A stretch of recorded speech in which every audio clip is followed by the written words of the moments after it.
Hello everybody, welcome back for some more Ziggurat. It's gonna be great. So, small confession, I did play a little bit off camera the other night. I don't know, just felt like playing for fun. And I actually beat the game with Simon the Sorcerer here, which is pretty cool. I actually ended up unlocking the last amulet that I did not have unlocked already.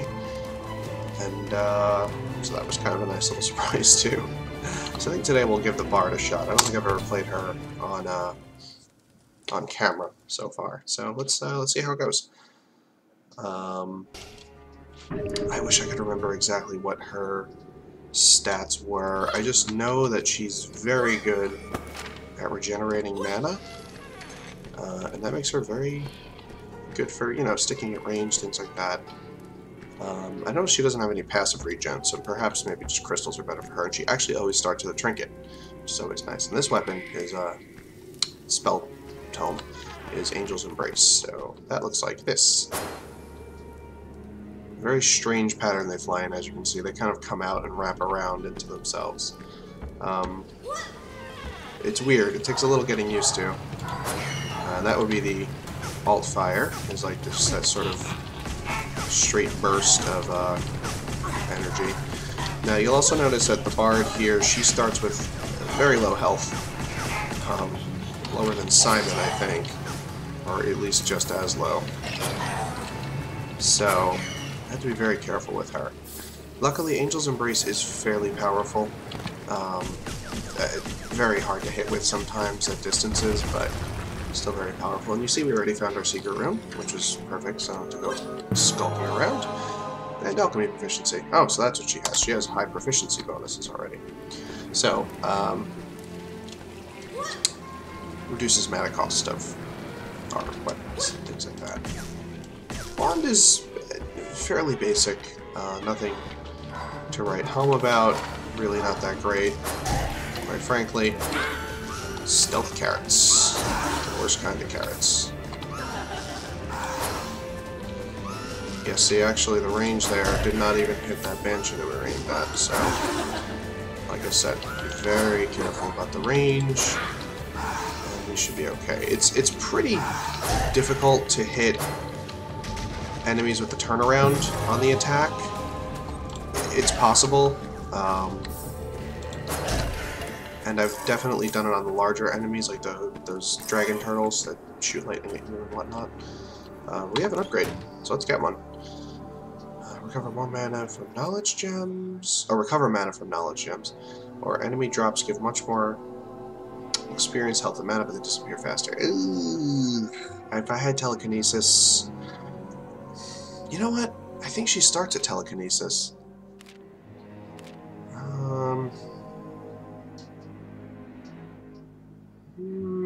It's tempting, but I'm gonna go with the mana steal. Just so, she really relies on having energy for her weapon, because her wand is terrible. And with such low health, she really needs to be able to kill things quickly and not get hurt. So, let's move on like this. We found the boss room, which we can't access yet. Because blah blah blah reasons. Well, not blah blah blah reasons, but we need the portal key. So,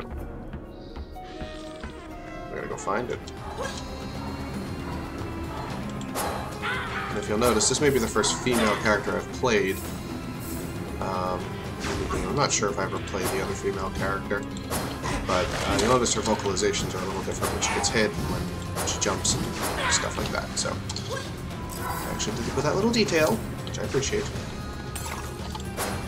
Although I don't know how little the detail that really is. I mean, that's kind of important. She sounds different than the men that you play as.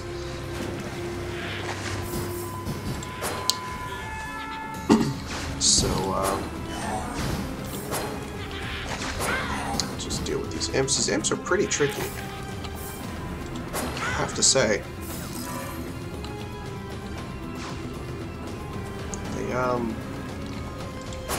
They're kind of as hard to hit sometimes as the flying skulls, but just they shoot you, and it's not cool. Our trinket over there, I believe, if I'm not mistaken, will increase our fire rate with our spellbook here, which is great. I mean, it's good that we have a trinket that actually functions with the item that we have. Oh, and apparently Angel's Embrace has a chance to freeze enemies. Also, the wet floor modifier here. I don't know if you can tell, but I can certainly tell that I'm slipping on the floor. My movement is sufficiently hampered by the lovely sliding around that I'm doing, which makes dodging difficult. But now the wet floor is over. Yeah, it's tricky to deal with.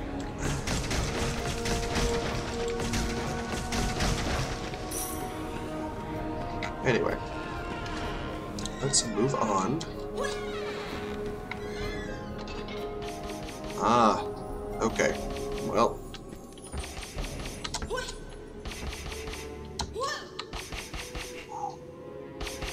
Just threading the needle. Oh, yeah. Oh, there. Okay. Yeah, I did it. Okay, so now we get some treasure. Hopefully something great. A new weapon. Or an upgrade. And a new weapon. Increase your staff mana pool. And hey, a staff. How perfect is that? So, let's see what the staff does. Whoa. Okay. That's new. Never seen this before. And the alt fire is... Wow. Okay, very cool. I'm always happy to see new weapons, so I'm very excited to try this out. And also not get murdered by spikes, like I didn't. Yay, self! Okay, so. We got 2 weapons on the first floor, which is an amazing start, quite frankly. This is shaping up to be a decent run, as long as I can increase our survivability a little bit, that would be great. We have a box. There's a cursed box. But we got some health potions, so not all that bad, but we do have to fight. And this is a pretty decent fire rate, I would say. Ooh, you're still alive. I should not run into that. Oh, I see. Their attacks curve outward. Let's get our upgrade. Ignore wounds. Some hits will do nothing to you. I'm okay with that. Very okay with that upgrade. So, you know, leveling up is nice because we do get a bump up in all of our mana pools and health, but not a lot of health. You see, our max is still only 44. So, be very careful, especially coming to this boss. So we have our portal key now. I figure we should at least finish the floor here. Get as much experience as we can while the floors are still relatively easy. It's important to do. Ooh, just right in the head. Now I wonder with this weapon if there is an ideal kind of spot you want to hit enemies at, and it looks like there might be. Like, I guess sort of a proper distance. That's kind of what I'm thinking of. It's hard to say. It's hard to really tell. It seems as though when the 2 projectiles from the staff collide with each other, it seems to do more damage than when they're not colliding with each other. It's hard to say. It's definitely a cool staff. I'm thinking that it's a fairly new one, as I almost walk off a ledge. I mean, I've never gotten it before, so that maybe means it's one of the ones added to the game more recently. I don't know. We'll see what we do with the boss here. I think my plan of attack is I'm going to use the trinket with the spell tome to just get a really good initial burst of damage done. Sir Arthur, that's not a bad boss to fight. So let's start getting them. Yeah, as you can see, our attack rate is greatly increased. We're just gonna, yeah, burst him down before he's any trouble. Because as you saw, we did take a lot of damage from that fight. But let's get our upgrade before I move on. Greater attack rate in exchange for a lower mana pool, or you won't get divine punishments at shrines. Yeah, no, I'll take that. Divine punishments suck.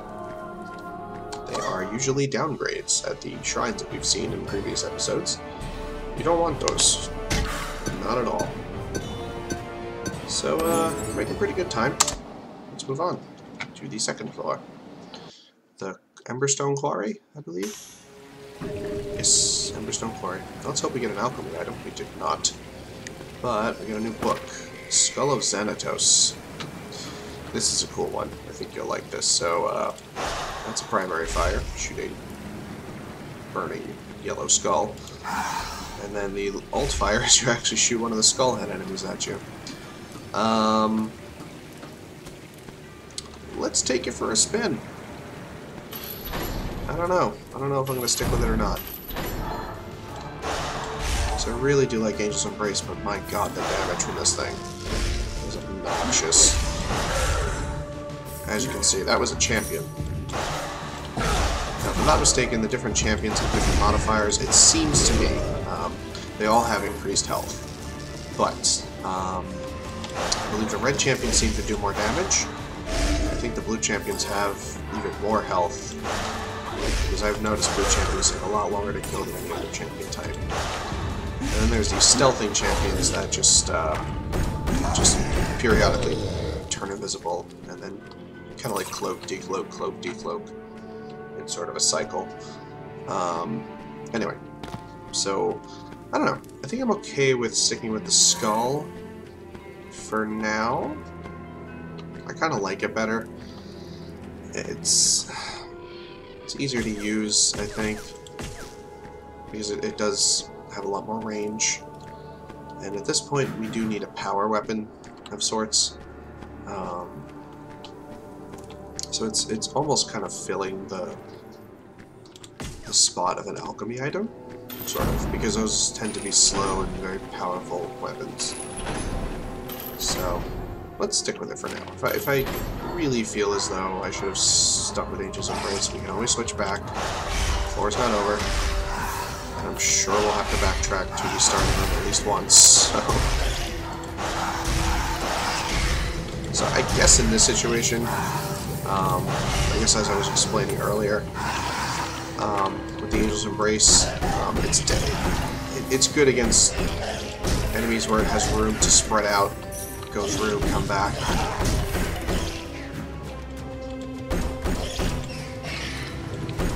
It's kind of funny that we got two very similar weapons, because the Angel's Embrace is I'm noticing a lot of similarities with the Gemini staff here. So I find that kind of fun.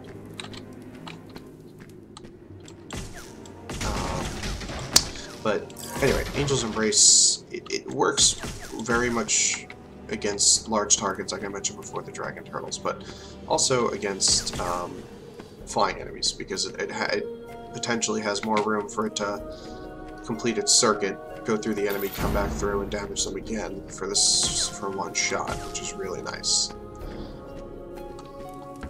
So situationally, it is better, we'll say. I'm just looking for some health right now. I'm not getting any luck. As far as that's concerned, we have some armor men. Some invisible ones. Too close there. I mentioned this probably in a previous episode, but you do want to make sure you don't get too close to these guys. Let's get our upgrade real quick. Well, since we have so much spell proficiency, I think I'm just going to get haste.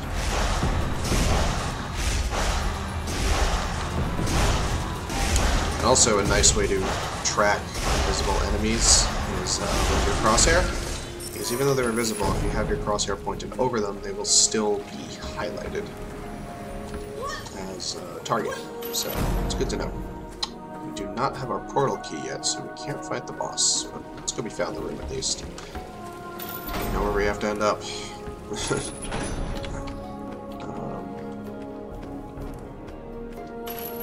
So let's continue on, shall we?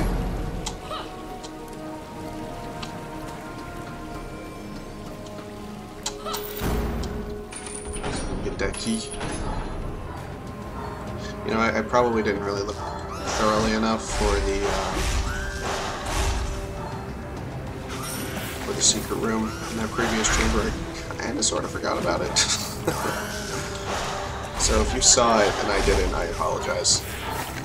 I will go back and look. I mean, I have to go back that way anyway, so this is at the end of the world. But I generally don't leave the floor unless I found the secret room. Because you need all the upgrades you can get in this game. Even if you don't necessarily have a choice over it, it's still good to have. Now you saw there that kobold who was shooting at us was a green champion. Now it seems to me that green champions are faster than other champions. You know, it's kind of compounded by the fact that the secret rooms are a little more difficult for me to find on the Emberstone Quarry. Just because of the walls' texture and coloration. I mentioned it before. But anyway, like I was saying, so green champions seem to be faster than other champions. Let's very quickly move through here. Oh, we found a scroll, which I will let you guys read. If you want to pause the video, you can certainly read it to yourselves, but I'm going to move on. Pretty much at this point, since I found them all, it's just an extra experience bonus for me, which I'm okay with. It's quite a good chunk of XP, so I'll take it. Take any help I can get in this game. Oh man, this is not a good room. Mana drain. So, as you can see, our mana is rather quickly draining from our mana pools. So really what you want to do is just deal with this quickly. Cloaking enemies be damned. Here. You know, I think I just noticed that Axe may have hit us, and I don't think it actually triggered damage. So perhaps that was our upgrade functioning. Interesting. Because Iron Skin's kind of one of those upgrades like you just kind of take and you don't really think about, because sometimes you just won't take damage. I don't know what the chance is. It's probably not very high. I'm sure if you get more of it, it becomes more noticeable. Ooh, did not need to shoot that. Okay, let's get our upgrade. Increase your spell mana pool, or all your learned skills go up one level. So what have we gotten so far? We've gotten haste, we've gotten a bunch of proficiency upgrades, we got an alchemy proficiency upgrade for sure, we got a staff pool upgrade, we got iron skin. I'll take it, why not? I feel like our spell, you know, I feel like our spell pools are not really the problem right now. So, I'm not too concerned with another upgrade for that. And that technically was maybe like 4 or 5 upgrades at once. So, but that is an upgrade that you can only get once. So, you know, we'll probably never see it again this run. And honestly, that's the first time I've ever seen it, period. So, that was kind of cool. Get a big old jump. Let's see the secret room here. Let's move on, shall we? Oh, well, I should check here more thoroughly. I don't see it, though, so anyway, moving on.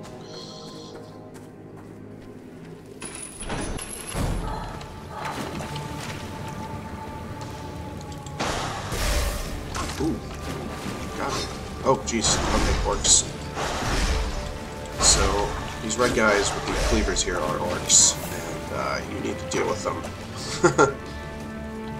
I don't see any more that have spawned, so... Jeez, I'm just taking hits here. Can't destroy their projectiles very easily.